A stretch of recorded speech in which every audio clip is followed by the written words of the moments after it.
Feed session. Yes, it's your boy Still Shadey, and you're locked into Feed Session. Still! You are tuned to the Freedom Session with myself, Freedom DJ Renz on the deck. You're listening to the sound of that Croydon baby. In the building right about now. We are joined by that Croydon baby. Still Shady in the building. What's good? Still! Yes, my bro. Honor, man. We're chopping it. Yeah, 100, man.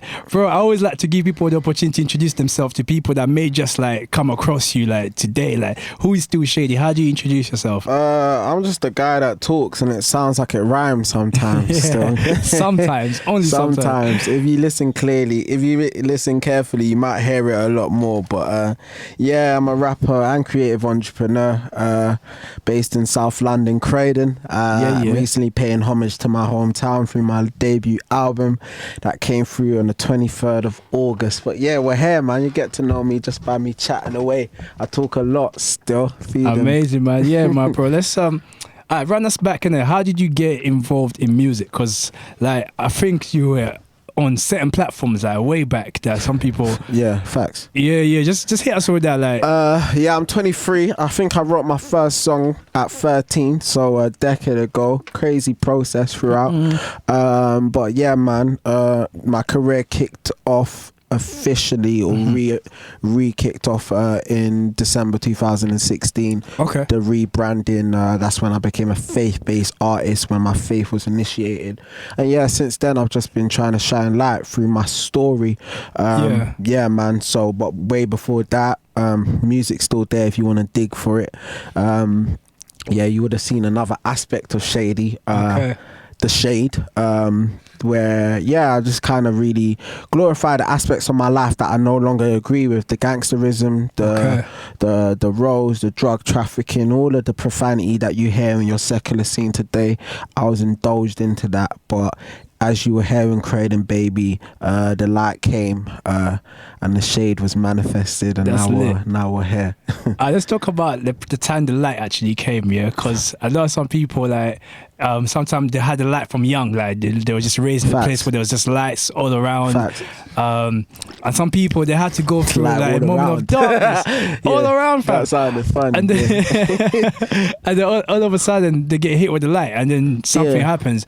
Tell us about your process. How was that for you? Well, let me even recorrect myself. The light was always present, but I feel we don't have a acknowledgement of the light that's shining. You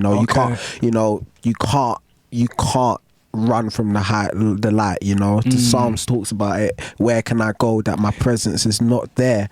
But I feel with me, when I talk about the darkness, should I say, which I now look at as shade, man, where was I was in a place where I was trying to run from something that was always there. Passionate young man, always wanting to just be the best he could be. There was a lot of potential which I tried to find in the accolades that I was presented from young, being the respect, the pride, the money, all of those things kind of drew me in. So man, and I just fell deep in, man, and I just got caught up. And man, it was fun for a long time. So talking about the light now, I feel it was just a place where 3 years ago a heavy dissatisfaction fell on me, where I felt everything that I was being presented wasn't enough. There was no fulfillment in it, and that's scary for a person that's chasing fulfillment. I think when you get to that place and you notice all of the things that you were doing isn't satisfying, you look at what's next. There's nothing. There's nada. And the boy found himself reconnecting to the light that was always present. I wouldn't be here if it wasn't there in the first place. You know what I mean? That's some deeper theology. But man, I hope that makes sense. No, it does. It does make sense, definitely. For me, it makes sense anyway. That's good. No, wheel it up. Cool. So from receiving the light, changing your perspective in music, then your music obviously takes a turn with it. Facts. Yeah. Yeah. So is there now like an agenda, like a mission that you're taking on, or is it just like you're just doing music with a different perspective? Yeah, holistically, all of that. Yeah. yeah, I feel like the revelation that came through being in the light now is how lit the boy really is. like though that's the agenda. I'm trying to boast of this power, this truth, this love that all combines into every single soul. Like there's value in everyone, and I feel like when I came in a collaboration with Purpose, I just felt like, wow, this wasn't ever just for me. So when I was running wild trying to do things for myself all the days of my life, it wasn't satisfying. But when I came to say, raw, like there's actually purpose in this, and if I just surrender it to God, who knows the full purpose and created the purpose in the first place, I'm gonna run wild. I'm gonna run further than I could ever have done by myself. So yeah, man, it's more than music, it's more than the art, it's life, it's ministry, it's truth, it's love, it's life, it's light. So yeah, man, and that's a more beautiful reality that you can ever possibly live outside of it, you know what I mean? So yeah, man, I'm happy to be doing what I'm doing, man. Most definitely, man. So after you've released I think about maybe like 3 projects, correct me if I'm wrong. I think 3, yeah, three in the projects. past 3 years. Yeah, something like that. Were you always like savvy in terms of like knowing what to do with your music, or is that something that you developed in the past 3 years? Yes.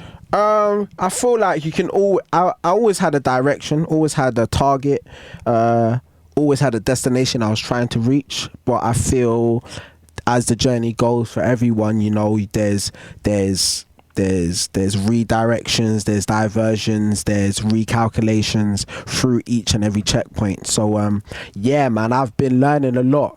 Each year has been different. I was just talking to a friend about that.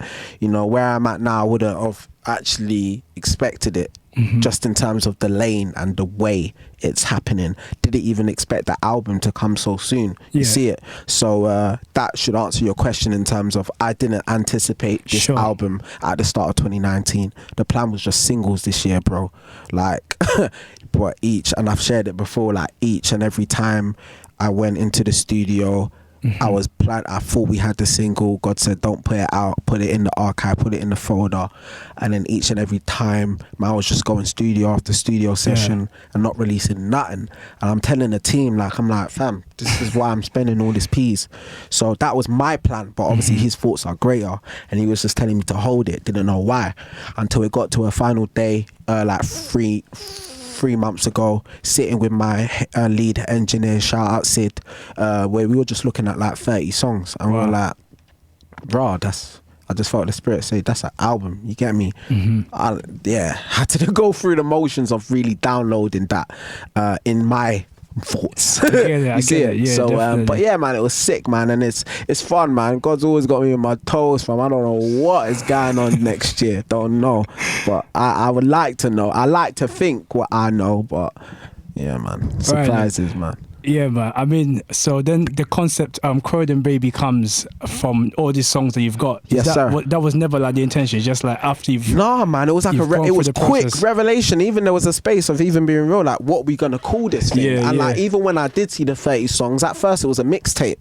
You know what I mean? And then as we were going closer to it, there was conversations of saying like, make a project. Like, I didn't have all the 30 finalized. Like, but I'm just, that's... even plus, I'm just saying 30, but there's so many songs that they're there.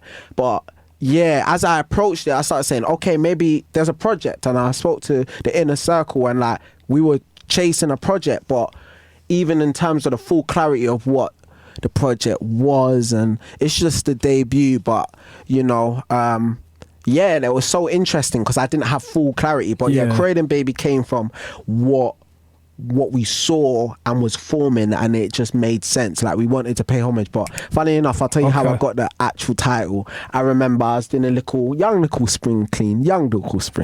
I'm not gonna gas it and say man's missed. Well, I was in a part of my house, and then I saw an old photo album, and then it wasn't even a photo album. I just saw a loose photo that came from a photo album, and it was like, how did I even get there? I don't even know. Maybe Marge was just preying it, but it was just there.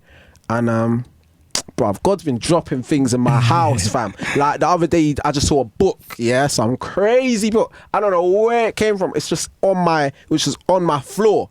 Like my room's tidy, it's just on my floor. Someone put it there. Still ain't no one's owned up, but that's another story for another day. There's some wavy book man's reading now. I'll talk about it another time, fam. But it's like, clearly an angel just dropped it. So then maybe did that for the album photo as well. I just looked at it, I was just like, raw, that was me. And the person I saw, which is my album cover, was literally a young, innocent me who didn't know anything that he was going to go through, even in the darkness, then even to the light. And I just thought, wow, like things change. And that's always been the theme of every project I put out. You know, it's always a light and shade. It's always a light and a shade and a light. But I didn't want to do a number 2, so I just felt like, raw, that's who I was. There's so much in there, like who I was becoming, who I never knew I was going to become, like.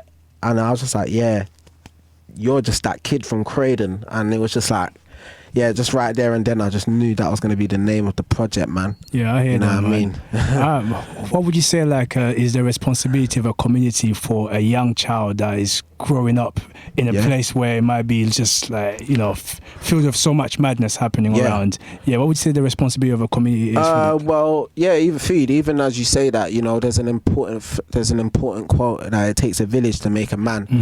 So I think it's paramount to actually have a community around you.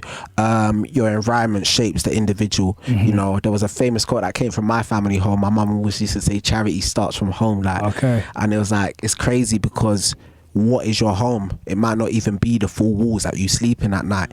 Your home could be the block that you're chilling at. My home was where I was at after school, you know, outside McDonald's, track number 7 gang. I talk about my experiences outside this gang populated environment. And that was my home, and that's where I found forms of myself, or should I say key aspects of myself, and my characteristics started to be manipulated and contaminated by the environment it was in. They were core seeds. That's why I'm a Croydon baby. There's gems that I always had, but it got maneuvered into the way I was exposed to certain themes of my background. You see it? So yeah, man, it was intense, but I feel like that's for everyone. So the album you hear and the tracks you hear, bro was just saying it, DJ Renz was just saying it, like they're so different. It was just like, bruv, mate, like there was just so much influence and exposure, different years and times, different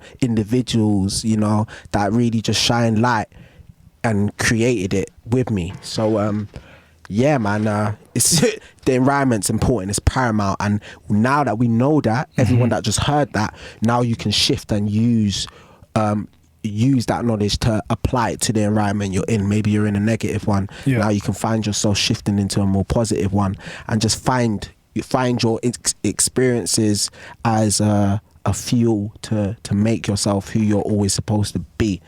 Amen. Calm. Yeah, that was a prayer stuff. So yeah, Croydon Baby is available on all digital platforms. All digital, yes sir. Definitely. And hard copies available now. If you go to www.kb.co.uk/shop, you will find hard copies and also the Still Shadey merchandise. Absolutely. All right, then we're going to speak to Shadey a bit later on. You are tuned into the Freedom Session. Right about now, we're going to have some music by DJ Renz on the deck. Freedom Session.